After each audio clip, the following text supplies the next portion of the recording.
2005, India did not grant patents on medicines, a situation that bolstered the generic drug manufacturing industry, which exports medicines to treat diseases like HIV, AIDS, malaria, and tuberculosis around the world. This, however, made the prey of the large pharmaceutical companies like the US and Europe. However, after becoming a signatory to World Trade Organization agreement, India began to recognize private ownership of intellectual property, including pharmaceutical products. Now the whole scenario changed, as what was before 2005, around the world, the sick people depended wholly on Indian producers who were manufacturing affordable generic versions of new medicines. But with the Act of 2005, large number of generic drugs were being patented in India, including vaccines, making it difficult for the industry to produce life-saving medicines. The whole game changed after the judgment was passed in the case of Pfizer products, granting the patent to produce such vaccine until 2026, damaging the country's drug industry as it gave the company exclusive rights to distribute vaccines in India and blocked the manufacturing of such drugs. As regards the procedure in the patent system, when the mailbox applications are cleared and patents are awarded, newly introduced generics in the Indian market may have to be withdrawn. For example, the Indian brand of Tadalafil have disappeared from the shelves, and newer antipsychotic, antidepressant, anti-epileptic, and other drugs will be permitted to be marketed only by the patent holder. Cost in this sense for the patient will then inevitably rise.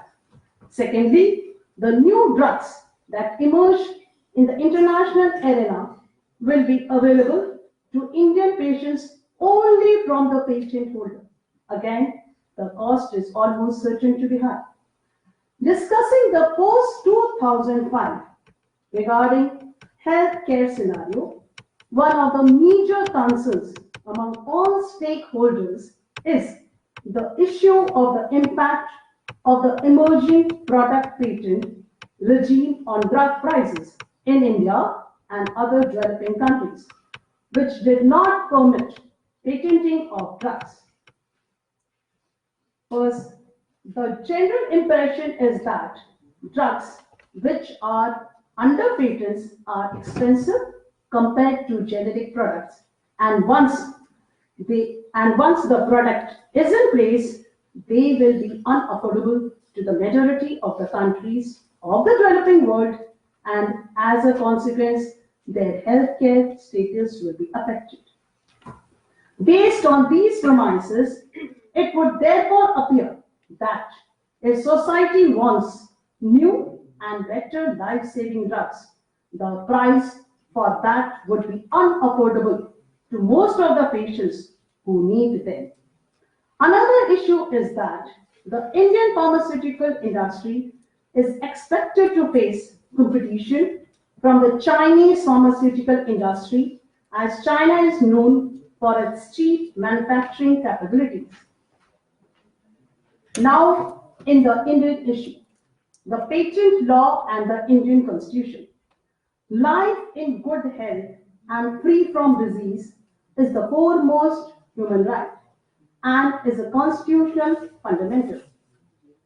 In this perspective, the impact of TRIPS on Indian corpus juris vis, the right to life guaranteed under Article 21 of the Constitution, read with Article 14, has to be examined.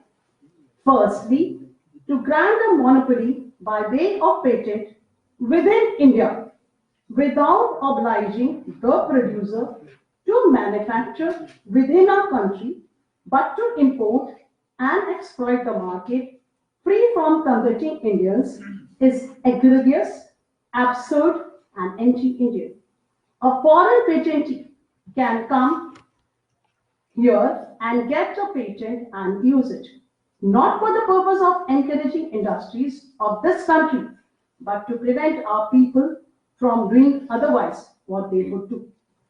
To manufacture cheap outside, import and sell at any price in our market, preventing by law indigenous producers, is almost a definition of colonization by a foreign power entering India. This is the case of violation of Article 19(1)(g) and Article 19(6) of the Constitution. Further, Article 14, 19, 21 stand stultified and shame and proof of conquest by patent. Inequality between Indian products which have been denied as patent and foreign import of any commodity granted exclusive selling rights with no special benefit to the Indian consumer. This is a gross inequality, arbitrary, with no rational nexus to the well-being of we the people of India.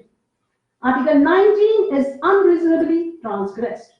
To refuse the non-patentee the right to manufacture the same product, the restriction must be justified constitutionally by reasonable grounds relatable to public interest.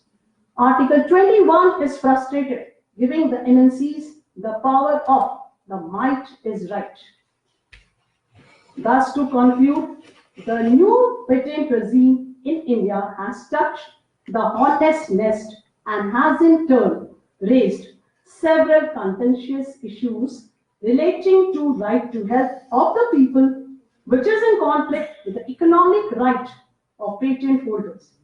The deleteriousness of TRIPS in relation to health and social justice cannot be wished away by Parliament, since right to life is a basic feature and constitutional guarantee cannot be truncated or trampled upon. So too, social justice and right to development in its distributive dimension.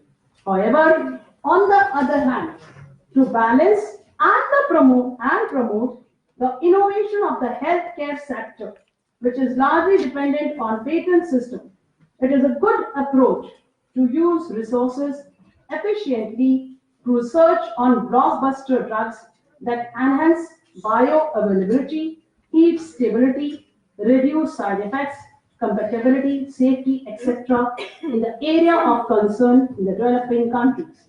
Such efficacious drugs will promote the research and development sector as well as expand its market, providing cost-effective treatment and accessibility to the majority of affected population. Thank you.